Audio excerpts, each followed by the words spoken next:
जय मातेश्वरी साथियों, मैं आचार्य ब्रजेश बाजपेयी भगवती ज्योतिष समाधान में आपका स्वागत करता हूं।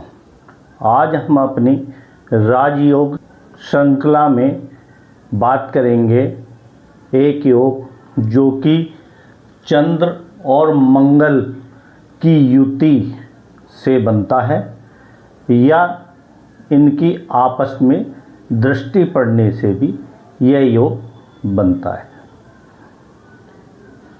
यह योग चंद्र और मंगल की युति के साथ लक्ष्मी योग का निर्माण करता है।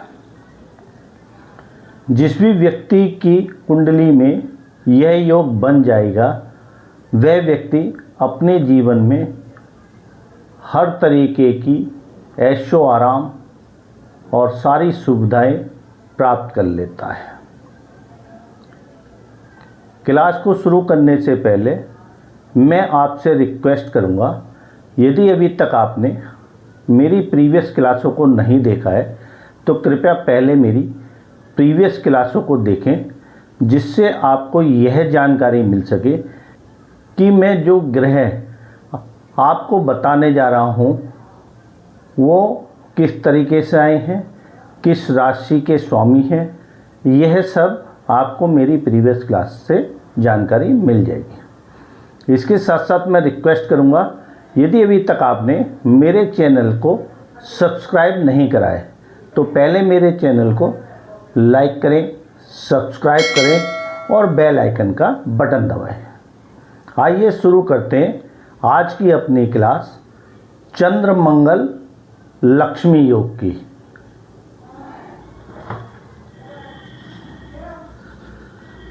जैसा कि आप यहां देख रहे हैं, मैंने लिखा हुआ है राजयोग। चंद्र मंगल लक्ष्मी योग एक राजयोग है और यह जो है काल पुरुष की कुंडली के अनुसार हम चर्चा करेंगे कि काल पुरुष कुंडली में अगर यह योग बनता है तो किस तरीके से काम करता है। पहला नियम तो यह जान लीजिए कि चंद्र और मंगल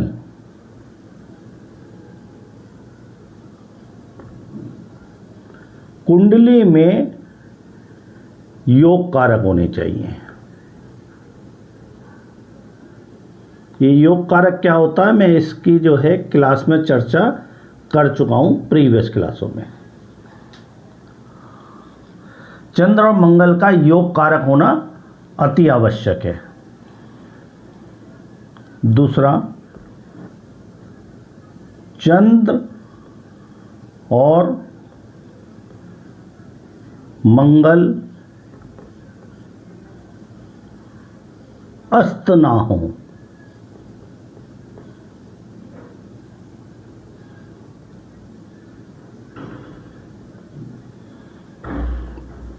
तीसरा, चंद्र और मंगल की डिग्री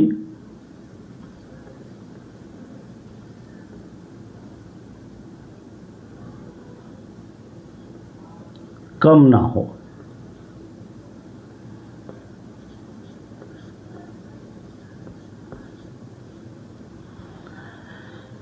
इन तीन सूत्रों से जो है हम इस राजयोग को पहचानेंगे।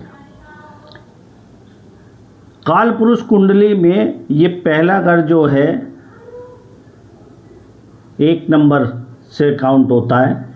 यहाँ 2 नंबर आएगा, यहाँ 3 नंबर आएगा, यहाँ 4 नंबर, ये 5, ये 6, ये 7, ये 8, ये 9, 10, 11 और 12।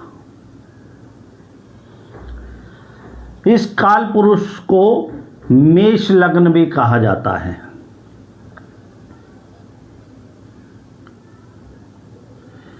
क्योंकि जो है हमारे कुंडली में मेष जो है पहली राशि होती है। ये जो नंबर लिखे हुए हैं ये इन घरों के नंबर नहीं हैं, यहाँ पर ये राशियों के नंबर हैं और इन राशियों के नंबर से ही हम ये जान पाते हैं कि कौन सा ग्रह योग कारक है और कौन सा ग्रह मारक है। एक नंबर मंगल की राशि होती है और मंगल जो है लगने से हुए तो मंगल यहाँ पर योग कारक हो गए।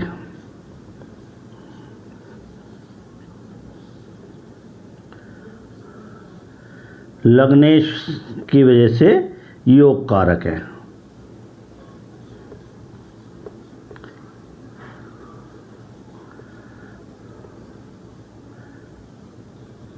इसके बाद आता है चंद्रमा। 4 नंबर राशि कर्क राशि, इसके स्वामी होते हैं आपके चंद्रमा और चंद्रमा केंद्र में स्थित हैं और चौथा घर जो कि माता का है, वाहन का है, भूमि का है और सबसे बड़ी बात है चंद्रमा माँ के कारक भी हैं। तो यहाँ चंद्रमा भी जो है योग कारक होते हैं।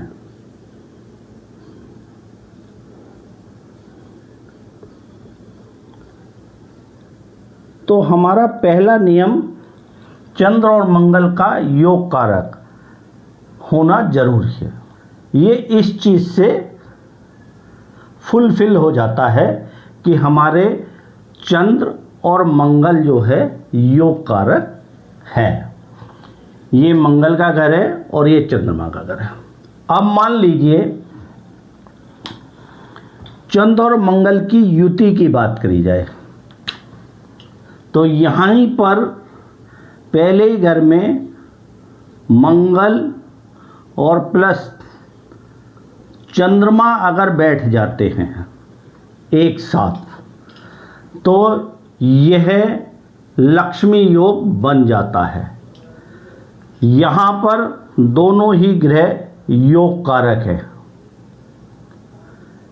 क्लियर है मेरी बात? अगर ऐसी भी सिचुएशन नहीं है, मंगल यहाँ बैठे हैं और चंद्रमा सातवें घर में बैठ जाएं तो इनकी आपस पे एक दूसरे की दृष्टि भी जा रही है, क्योंकि सातवीं दृष्टि जो है एक दूसरे के ऊपर पड़ेगी। आमने सामने बैठने पे सातवीं दृष्टि 180 डिग्री की दृष्टि मानी जाती है। तो यहाँ पर भी यह चंद्र मंगल लक्ष्मी योग बन जाता है। लेकिन हम युति से बात करें तो युति पे यहाँ पर चंद्र मंगल की युति बन रही है। यहाँ ये योग बन जाएगा चंद्र और मंगल इस घर में बैठ जाएं दूसरे घर में तो भी यह योग बन जाएगा। अगर बात करें तीसरे घर की तो तीसरे घर में चंद्र और मंगल अगर बैठ जाते हैं तो यहाँ पर भी ये योग बन जाएगा। चौथे घर में भी ये योग बन जाएगा।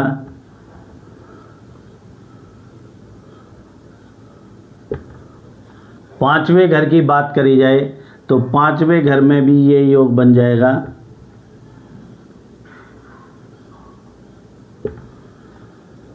छठा घर, आठवां घर और 12वां घर, ये घर अच्छे नहीं माने जाते हैं। तो कोई भी राजयोग किसी भी 6, 8, 12 में नहीं बनता है।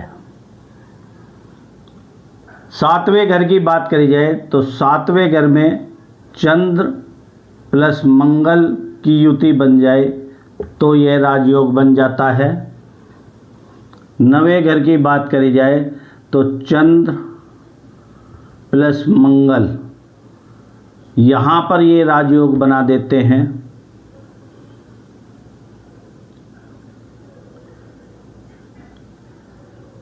10वें घर की बात करी जाए तो चंद्र प्लस मंगल 10वें घर में राजयोग बना देते हैं, और चंद्र और मंगल 11वें घर में भी ये राजयोग बना देते हैं। इसके बाद चंद्र और मंगल अस्त ना हो। चंद्र और मंगल सूर्य से अस्त होते हैं। अगर कहीं अस्त अवस्था आ भी रही है तो इनकी रत्न धारण करके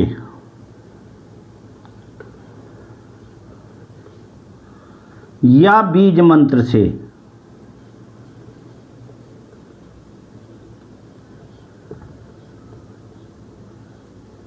इनको शुद्ध करा जा सकता है और इनकी अस्त अवस्था को उठाया जा सकता है। ठीक उसी प्रकार चंद्र और मंगल की अगर डिग्री कम होती है तो डिग्री को बढ़ाने के लिए भी हमें जो है बीज मंत्र या रत्न का प्रयोग कर लेना है, क्योंकि दोनों ही ग्रह योग कारक हैं। योग कारक ग्रहों के रत्न धारण करने से कोई नुकसान नहीं होता, लेकिन अगर यहीं पर ये मारक अवस्था के होते तो रत्न धारण करने की सलाह नहीं दी जाती है।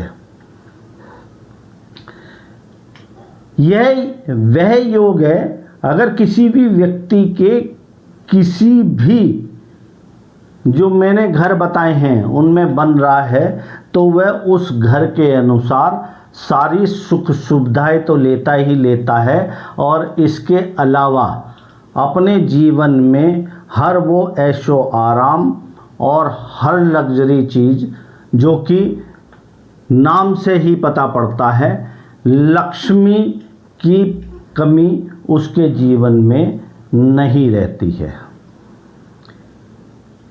इसको मैंने आपके लिए काल पुरुष यानी कि मेष लगन पे समझाया है। यहीं पर आपके लगन चेंज हो सकते हैं। उस लगन में आपको यह देखना है कि यह जो है मंगल और चंद्रमा योग कारक बन रहे हैं या नहीं बन रहे हैं। प्रत्येक लगन के बारे में मैंने अपनी प्रीवियस क्लासों में बताया हुआ है कि कौन से लगन में कौन से राशि स्वामी मारक हैं और कौन से योग कारक हैं। अगर आप मेरी प्रीवियस क्लासों को देखेंगे तो आपको स्वयं ही पता पड़ जाएगा कि कौन से लगन में मंगल और चंद्रमा योग कारक हैं या मारक हैं। अगर मारक स्थिति आती है तो यह योग नहीं बनेगा, ठीक है।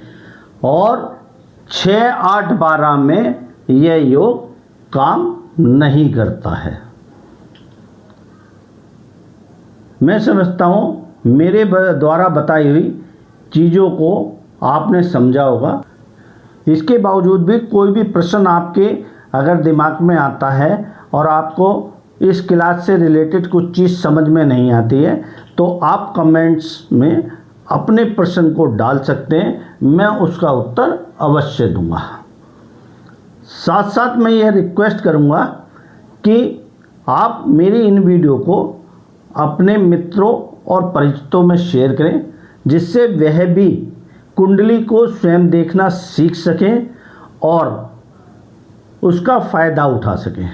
इसके साथ साथ मैं आपसे रिक्वेस्ट करूंगा, यदि अभी तक आपने मेरे चैनल को सब्सक्राइब नहीं करा है तो मेरे चैनल को लाइक करें, सब्सक्राइब करें और बेल आइकन का बटन दबाएं। धन्यवाद।